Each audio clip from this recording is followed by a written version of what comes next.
Oz the Great and the Powerful is such an awesome prequel movie.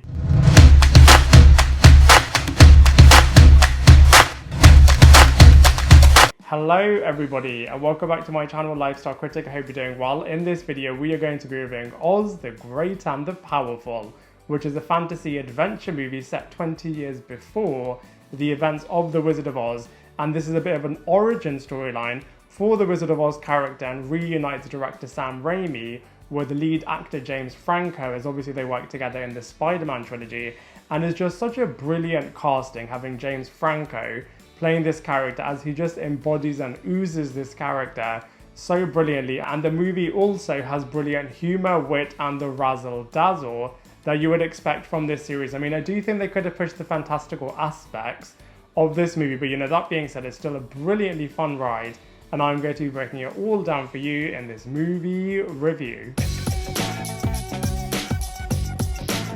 So the plot can be summarized by exploring and focusing on how the Oscar Diggs character becomes the Wizard of Oz, and it has such an excellent opening as it first shows this character to be a bit of a con artist magician who is also really sleazy and finds himself running away from his travel circus and entering into a hot air balloon. A tornado then strikes and he suddenly finds himself transported into the land of Oz, where he is mistakenly thought to be the prophesied Wizard of Oz, who is going to be saving the entire area.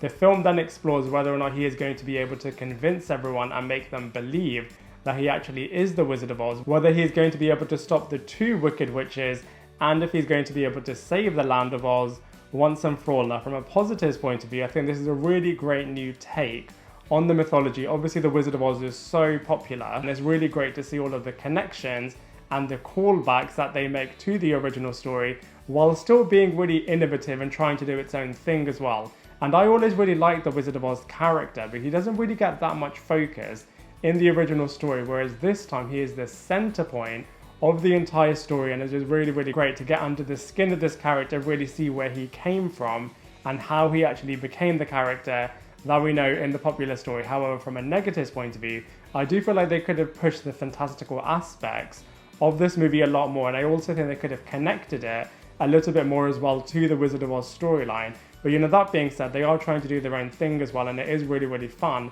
And so from a storyline point of view, I actually think it's really, really successful in this movie. So I honestly feel like the cast and characters of Oz the Great and the Powerful are absolutely brilliant, and it's really, really interesting as all of the cast had loads of other projects on, so the way in which they were fitting in everyone's schedule to ensure that they were able to complete this movie, I think is absolutely hilarious. But like I said, the cast really do make it what it is. And it's really, really interesting, as originally Disney asked Robert Downey Jr. to play this main character, but he declined it. They then asked Johnny Depp, who was busy with another movie, and they do say everything happens for a reason, as it then went to James Franco, who I honestly feel was born to play this role. And you can just tell that he is just loving playing this character, and he just does such a good job, and in turn the audience are able to really get behind this character, and he just plays all of the different facets of this character so well. So for example, in the beginning, like I said, he is a bit of a chancer, and he does carry on this attribute across the movie, and that aspect of the character is absolutely hilarious. He's totally embracing his potential new position as the Wizard of Oz, and that is absolutely hilarious. And he's just such a fun lead character, and James Franco is able to carry this movie as the Wizard of Oz character absolutely brilliantly. Next up we have Mila Kunis, who is playing the Theodora character, and I feel really sorry for this character. She is definitely the most tragic in this entire film, and in terms of where she is in the beginning to where she is by the end of this film is really, really sad. I mean, in the beginning, she is helping the Oz character to understand what the whole land of Oz is all about, and she is in turn falling for the Oz character and is dreaming about a happily ever after with this character. However, she gets manipulated and then ends up losing everything, which is just really, really sad for this character. But that being said, she is written really, really well, and you can see where her character picks up in the next installment. Next up we have Rachel Weisz, who is playing the Evernora character, and she is really the true villain in this film. I mean, she is toying and manipulating with the lives of all of the different characters and is causing total destruction to the world and to loads of different characters across this movie. And also, I think at points you could compare this character to Palpatine from the Star Wars series. Because like I said, she doesn't have a care for anyone and totally destroys a lot of characters' lives. Next up we have Michelle Williams, who is playing a character called Glinda, and she wants to protect the kingdom, and you are questioning whether or not this character is an evil, wicked witch. We also have Joey King, who is playing the China Doll character, who is an interesting new companion to the Wizard of Oz character and is somewhat making part of the wider team in this movie. And speaking of wider team members, we also have Zach Braff, who is voicing the monkey character. He is one of the few people that knows the truth about Oscar Briggs / the Wizard of Oz, but he is going to be a bit of an ally to the James Franco character. And so from a cast and characters point of view, they've honestly got such brilliant cast members playing all of their characters so well, which really does make this movie a brilliant one to watch.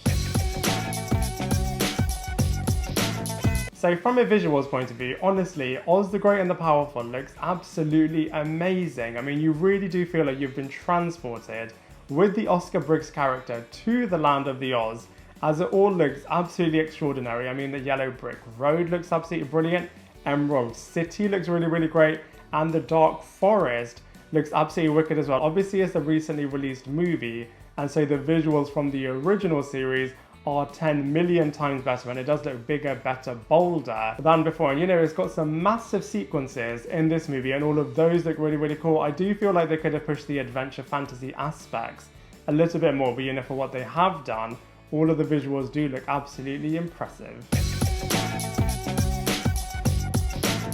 In terms of escapist adventure movies, I think you can definitely compare this movie to Pirates of the Caribbean, Maleficent, and to the Narnia franchise as well. I don't think it's as fantasy adventure based as they are, but I do feel like you can compare it in terms of being transported into a whole new world. I do also prefer it to the original series as well, as I just think the Oz character is just super complicated, super interesting, and super captivating, especially with the James Franco performance. They are actually remaking that movie, so it'll be really interesting to compare that remake to this prequel series as well. And I also think it's really interesting as Disney had some really challenging legal dilemmas in front of them, as they couldn't label this movie as a prequel and they couldn't also call it The Great and the Powerful Oz. So they had to change up some of the bits and pieces. But you know, that being said, I do think they have been really successful with this. And from a comparisons point of view, whilst I don't think it's as adventure based as other movies, it is still a brilliantly enjoyable film in its own right as well. And I would highly recommend it if you haven't seen it already.